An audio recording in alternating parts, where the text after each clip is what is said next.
भला कीजे भला होगा, बुरा कीजे बुरा होगा, बही लिख लिख कर क्या होगा, बही लिख लिख कर क्या होगा, यही किस्सा पुराना है।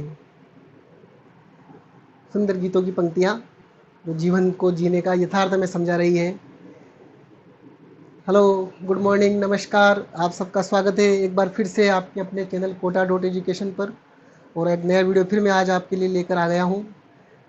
आज हमारा टॉपिक रहेगा यहाँ पर कंडक्टर एंड इंसुलेटर, चालक एवं कुचालक या अचालक भी अपन कह सकते हैं। तो आइए स्टार्ट करते हैं आज का टॉपिक। देखो, यहाँ पर क्या है कि हमारे आसपास जितने भी पदार्थ हैं उनको कई कैटेगरी में डिवाइड किया जाता है अलग अलग आवश्यकता के अनुसार। जैसे बायोलॉजी वाले अलग तरीके से डिवाइड करते हैं, केमिस्ट्री वाले अलग तरीके से उनको कैटेगराइज करते हैं। ऐसे यहाँ अपनी ज़रूरत के हिसाब से, जैसे यहाँ पर अपन जो करंट चैप्टर पढ़ रहे हैं इसमें ज़रूरत के हिसाब से हम यहाँ पर अपने आसपास जितने भी पदार्थ हैं उनको अपन दो कैटेगरी में डिवाइड करेंगे, चालक एवं अचालकों में। ठीक है ना। तो एक एक टर्म और अपन लेंगे आगे जाके, पराविद्युत, उसको भी अपन समझने का प्रयास करेंगे। तो मेनली पहले यहाँ पर अपन चालक और अचालक में डिवाइड कर लेते हैं कि कौन से पदार्थ चालक कहलाते हैं, कौन से अचालक कहलाते हैं। तो मैं स्टार्ट करता हूँ चालकों से। चालक, तो चालक अपने आसपास वो पदार्थ हैं जो धारा का प्रवाह करते हैं या आवेशों का प्रवाह करते हैं। ठीक है ना। पहले लिख देता हूँ परिभाषा, फिर मैं एक्सप्लेन करता हूँ। ऐसे पदार्थ जो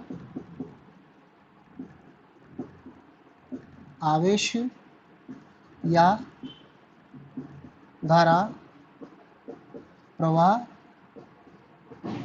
करते हैं। ठीक है ना? तो ऐसे पदार्थ जो आवेश या धारा का प्रवाह करते हैं, मतलब आवेश का प्रवाह एक तरह से इलेक्ट्रॉन का ही प्रवाह होता है, क्योंकि आने जाने का, लेन देन का, कल अपने देखा था लेन देन का काम इलेक्ट्रॉन ही कर रहे हैं। तो क्योंकि इलेक्ट्रॉन के अलावा जो प्रोटॉन और न्यूट्रॉन होते हैं वो तो कहीं आते जाते ही नहीं, वो नाभिक के अंदर बैठे हुए सेफ बिल्कुल। ठीक है ना। तो जो भी लेन देन का काम है, परेशान होना है जिसको, इसको इलेक्ट्रॉन को ही होना है। तो इलेक्ट्रॉन ही क्या करते हैं, पदार्थों के अंदर गति करते रहते हैं। तो आवेश का जो अर्थ है वो इलेक्ट्रॉन से रहेगा, इलेक्ट्रॉन के मूवमेंट से रहेगा। आगे आने वाले चैप्टर्स में ये चीज़ और क्लियर हो जाएगी आपके। तो ऐसे पदार्थ जो धारा का प्रवाह करते हैं और आवेश का प्रवाह करते हैं, मतलब जैसे कोई पदार्थ चालक है, सपोज करो मान लो एक पेन चालक है, हालांकि एक अचालक है, कुचालक है, प्लास्टिक का बना हुआ है, पर मान लो एक चालक है। तो इसके अंदर जो इलेक्ट्रॉन होंगे वो गति कर सकते हैं। अब इलेक्ट्रॉन किसकी गति करेंगे भाई, जो नाभिक से ढीले बंधे हुए रहेंगे। तो ऐसे पदार्थों जो चालक होते हैं उनमें इलेक्ट्रॉन नाभिक से ढीले बंधे रहते हैं, फ्री रहते हैं, वो उनके ऊपर कोई, उस नाभिक का कोई जोर नहीं रहता है। ठीक है ना। तो आसानी से कहीं भी आ जा सकते हैं। तो ऐसे पदार्थों को अपन चालक की श्रेणी में रखते हैं। ठीक है। तो इसके कुछ एग्जाम्पल्स जो अपन है देख लेते हैं। वो एग्जाम्पल है सबसे पहले धातुएं। फर्स्ट, धातुएं। अब धातुओं में जैसे आप चांदी ले लें। चांदी, चांदी को सर्वोत्तम चालक माना गया है। इसके अलावा और भी धातुएं हैं, जैसे मान लो आप लोहा, तांबा, सोना, पारा है, पारा को द्रव धातु माना गया है। ठीक है ना। और भी आ सकती है, ईटीसी इत्यादि। तो ये सब धातुएं जो होती है ये विद्युत की चालक होती है। ठीक है ना, विद्युत की चालक होती है। इनमें चांदी को सर्वोत्तम चालक माना गया है। परंतु अपन घरों में देखो, आपने देखा होगा कि आपकी इलेक्ट्रिसिटी को ले जाने के लिए, ठीक है ना, अपन तांबे के तार काम में लेते हैं। तो तांबा उसमें उपयुक्त ज़्यादा है, कॉस्ट के दृष्टिकोण से भी, गुण के दृष्टिकोण से भी। क्योंकि कोई भी पदार्थ अगर आपको किसी चीज़ में यूज करना है तो पहले अपन देखेंगे कि ये अपना हमारे लिए कितना उपयुक्त है। तो तांबा वहाँ पर घरों में वायरिंग के लिए सर्वाधिक उपयुक्त माना गया है। बाहर आप देखते होंगे तो बाहर जो है एल्यूमिनियम्स के वायर होते हैं। ठीक है ना, जो आपके पोल्स से पोल पर आपकी इलेक्ट्रिसिटी को लेके जाते हैं, उनमें एल्यूमिनियम वायर काम में लिए जाते हैं। तो हर जगह उनका जो यूज़ करने का तरीका है वहाँ उनकी उपयुक्तता देखी जाती है। तो उपयुक्तता के बारे में अगर ज़्यादा डिटेल में जाएंगे अपन तो फिर काफ़ी लंबा टॉपिक हो जाएगा। अपने 12th के दृष्टिकोण से अपने को फिलहाल इतना देखना है। और दूसरा अपन ले लेते हैं, धातुओं से बाहर निकले हैं तो अपन ले सकते हैं जैसे मानव शरीर है या प्राणियों के शरीर, मानव शरीर नहीं, प्राणियों के शरीर, प्राणियों के शरीर। प्राणियों के शरीर भी क्या है, विद्युत के चालक हैं। इसमें अपन पृथ्वी को भी ले सकते हैं। पृथ्वी, हमारा शरीर भी क्या है, कंडक्ट करता है इलेक्ट्रिसिटी, हमारे शरीर से भी प्रवाहित हो जाती है, फ्लो होने लगती है। और अगली कैटेगरी जो है, इसमें अपन अम्ल व क्षार के जलीय विलयन ले सकते हैं।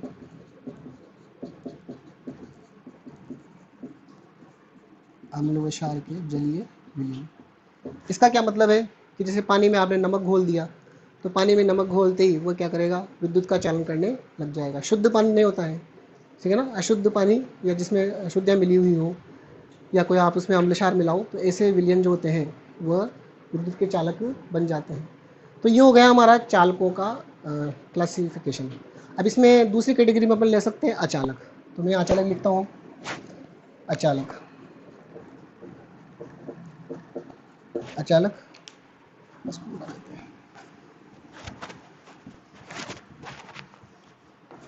अचालकों को आप चाहें तो कुचालक भी कह सकते हैं, इंसुलेटर बोला जाता है इंग्लिश में। तो इसकी परिभाषा क्या बनेगी, ऐसे पदार्थ जो आवेश या धारा का प्रवाह नहीं करते हैं।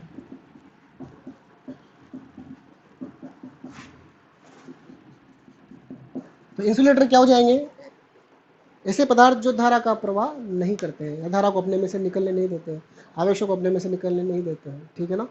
तो ऐसे पदार्थों को अपन कुचालकों की या अचालकों की श्रेणी में रखते हैं। इनमें इलेक्ट्रॉन क्या होते हैं, कुचालकों में टाइटली बाउंड होते हैं, नाभिक का जोर उन पे बहुत ज़्यादा होता है, तो वो इलेक्ट्रॉन कहीं आ जा नहीं सकते हैं, ठीक है ना।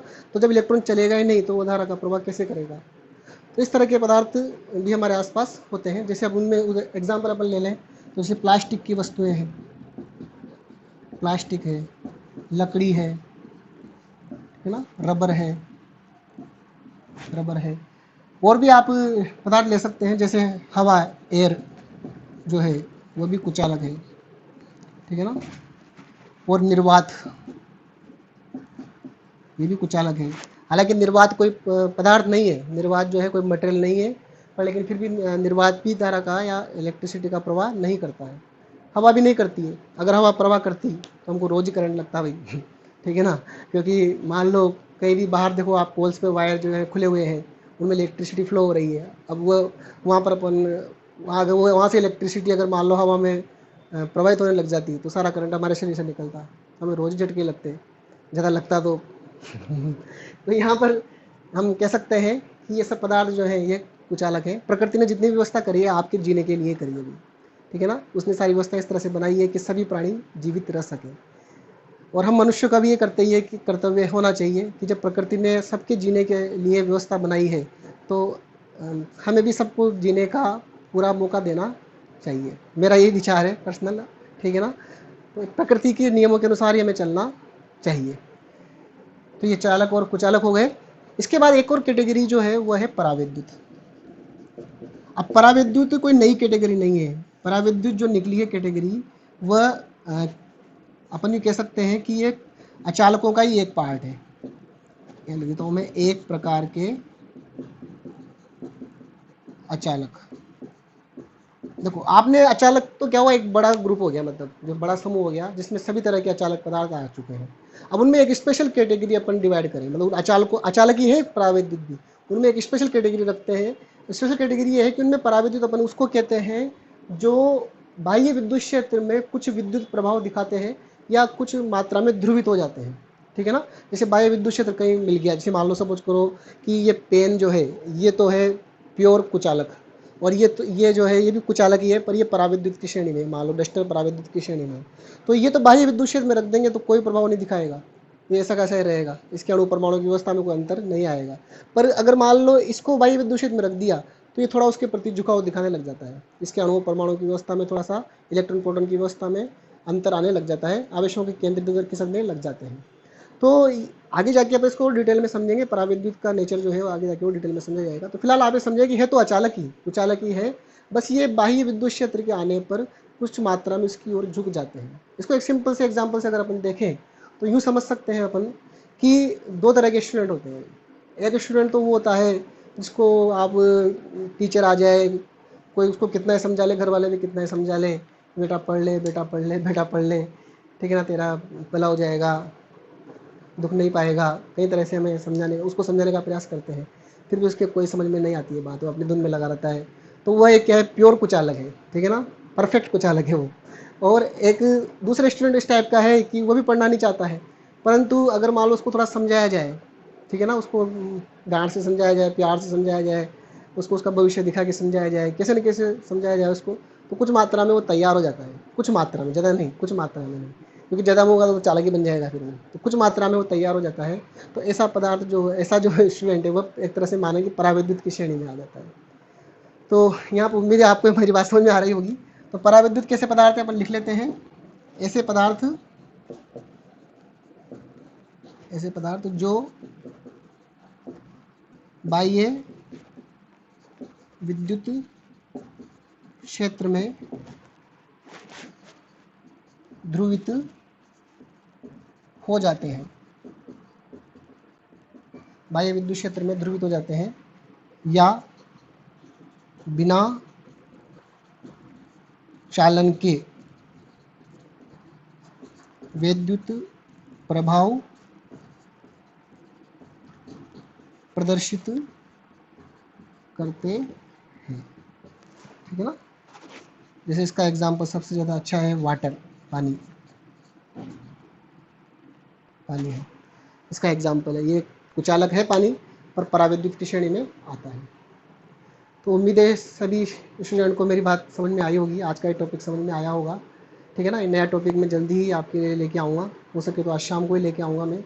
मेरा यही मानना है, या मेरी ये इच्छा है कि आपके 12th का सिलेबस मैं जल्दी से जल्दी कवर कर पाऊँ, ताकि फिर आप कंपटीशन की तैयारी भी कर सकें। और ये जो सीरीज़ है, ये मैंने ऑल इंडिया जो हिंदी मीडियम के स्टूडेंट हैं, खासकर उनके लिए बनाई है। तो आप कोशिश करें कि ज़्यादा से ज़्यादा लोगों तक ये पहुँचे, ठीक। ओके, थैंक यू, बाय, फिर मिलेंगे।